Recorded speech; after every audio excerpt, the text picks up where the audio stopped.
Ya, saudara, barongsai menjadi atraksi yang ditunggu-tunggu masyarakat jelang Imlek tiba. Sempat dilarang keberadaannya di masa Orde Baru, kini barongsai bebas dipentaskan di mana saja. Barongsai Kong Ha Hong, salah satu barongsai yang seringkali tampil di saat Imlek dan menjadi juara di berbagai ajang kejuaraan. Simak liputan sosok barongsai Kong Ha Hong berikut ini.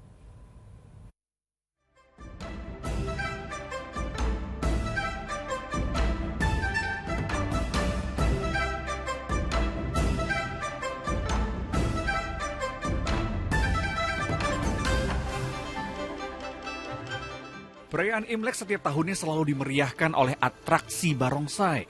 Tarian singa yang merupakan tarian tradisional Tiongkok ini masuk ke Indonesia pada abad ke-17 bersamaan dengan migrasi besar-besaran dari Tiongkok. Tidak hanya sebagai seni pertunjukan saja, atraksi barongsai diyakini juga sebagai simbol kebahagiaan dan penangkal roh jahat serta pembawa keberuntungan. Sempat dilarang keberadaannya di masa Orde Baru. Kini atraksi barongsai bebas dipentaskan di mana saja.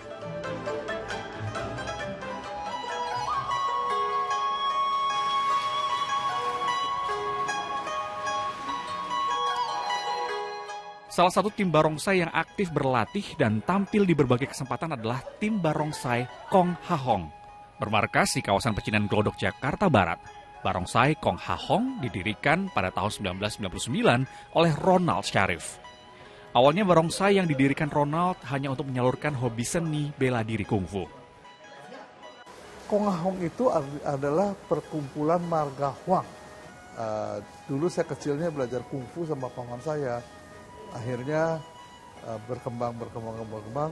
Kan kita marganya sama seperti Huang Wei Hung, legenda barongsai. Saya juga marga Huang juga. Maka akhirnya kita dirikanlah barongsai.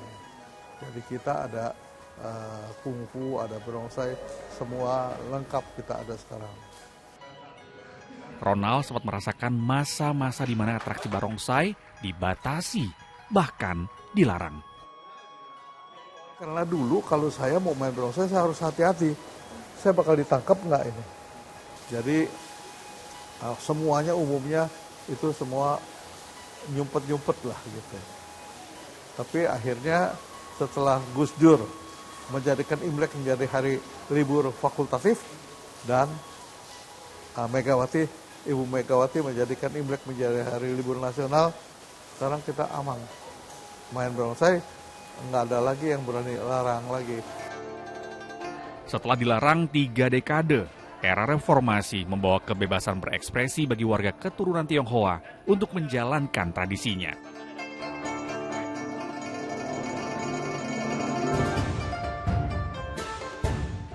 Ini juga mempengaruhi perkembangan seni dan tradisi barongsai. Semakin banyak anak-anak muda yang tertarik dan ikut serta menjadi pemain barongsai. Octavianus salah satunya. Pemuda berdarah campuran Cina Jawa ini memilih bergabung dengan Kong Ha Hong karena sejak kecil sering melihat penampilan barongsai. Karena hobi dari kecil kayaknya ya. Karena kan kebetulan kan tinggalnya juga masih sekitaran daerah Pecinan Glodok situ kan, yang emang setiap tahun tuh pasti ada kirab budaya dan udah pasti barongsai ada di mana-mana. Jadi akhirnya ya cari grup barongsai dan disinilah saya ikut di barongsai Kong Ha Hong. Kalau saya dulunya itu sebelum main barongsai saya main musik, terus main barongsai jadi pemain kepala. Terus seiring berjalannya waktu makin gede, makin gak ada yang kuat ngangkat, beralihlah ke belakang saya. Sekarang jadi pemain ekor. Dalam atraksi barongsai terdapat unsur tarian, seni bela diri, dan juga akrobatik. Untuk bisa tampil sempurna, dibutuhkan ketekunan dan latihan yang keras. Tak jarang, risiko cedera mereka alami. Latihan barongsai itu dibilang susah. Susah, dibilang gampang juga nggak gampang. Karena tergantung dari pribadinya masing-masing ya. Dua-duanya sulit sih. Kalau kepala itu dia harus selalu berekspresi. Nah itu yang sulit ya. Kalau ekor itu sulit ya, dia pas saat tingkat kesulitan, dia punya peranan juga penting. Jadi dua-duanya boleh dibilang ya dua-dua ini harus kerjasama dan mempunyai tingkat kesulitan masing-masing.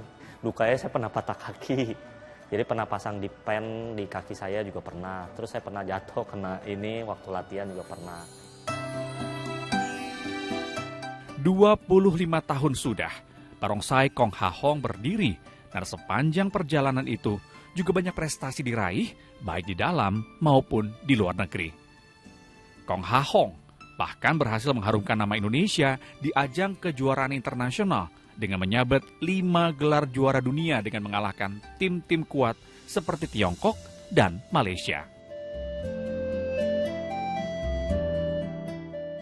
Juara dunia tahun 2019 di Guangxi, China. Perasaannya yang pasti bangga, karena kan bisa bawa nama Indonesia di kancah dunia lah. Apalagi barongsai itu kan dikenalnya kan ya memang aslinya kan asli China kan, tapi bisa juara di sana itu bangga banget. Ya seneng banget sih tahun 2009 itu kita itu kan ya kalau boleh dibilang ya baru seumur jagung lah, baru 2009 kita, kalau saya kan mainnya tahun 99, jadi 2009 itu kita baru umur 10 tahun, tapi ya kita bisa mengalahkan ya waktu itu dua yang paling terhebat itu adalah Tiongkok sama Malaysia.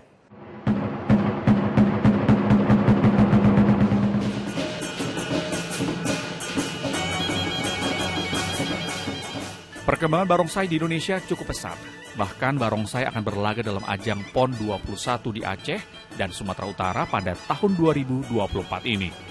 Tentu saja, ini merupakan kabar gembira yang sudah lama dinantikan oleh para pegiat barongsai. Kebanggaan kalau ini loh, yang dulunya bukan siapa-siapa sekarang sudah, apalagi sekarang kan udah resmi barongsai udah jadi atlet kan. Dan saya pun juga punya kebanggaan juga kalau selama saya berkarir di barongsai baru kali ini saya yang namanya merasakan atlet sesungguhnya lah. Walaupun masih setingkat PON, tapi kan setidaknya sudah dipandang sama kayak pemerintah, sama DKI Jakarta sendiri. Dan ya senang sekali ya sekarang ini ya di Indonesia dan mungkin ya di dunia itu kita baru yang pertama dipertandingkan di dalam olahraga nasional. Nah, saya berharap juga nanti bisa lagi ke event-event yang internasional, jadi kayak Asian Games, SEA Games, terus ada World-nya juga. Selama ini kan World-nya itu ya memang sudah ada, cuman kan belum ada badan dunianya yang benar-benar seperti Olimpiade. Selain melestarikan tradisi, barongsai oleh komunitas Kong Ha Hong juga dijadikan simbol untuk menjaga pluralisme di Indonesia. Akhirnya pemerintah pun mengakui bahwa barongsai adalah seni budaya dan olahraga. Tidak ada kaitan dengan suku, agama, apa tidak. Jadi, dan pemain-pemain kami juga, kami tidak membedakan suku, agama, dan ras. Siapapun mau latihan tempat kami, silakan. Kami tidak pungut bayaran, kami persilakan mereka berlatih. Ya barongsai dan Kong Ha Hong ini ya saya melihat Kong Ha Hong ini ya satu komunitas yang bagus ya, karena yaitu tadi kita bisa bersatu, menyatu, bukan hanya satu olahraganya, tapi kita dapat disiplinnya, dapat persahabatannya, itu yang paling kekeluargaannya. Harus yang dipunyai hati. Karena barongsai itu kayak Cewong Pak, kayak pelatih-pelatih kayak Sifu Andri segala macam itu selalu bilang main barongsai itu harus pakai hati. Jadi kalau hanya sekedar main barongsai doang, semua orang juga bisa. Tapi kalau namanya main barongsai udah pakai hati, ya itu pasti bakal kelihatan beda.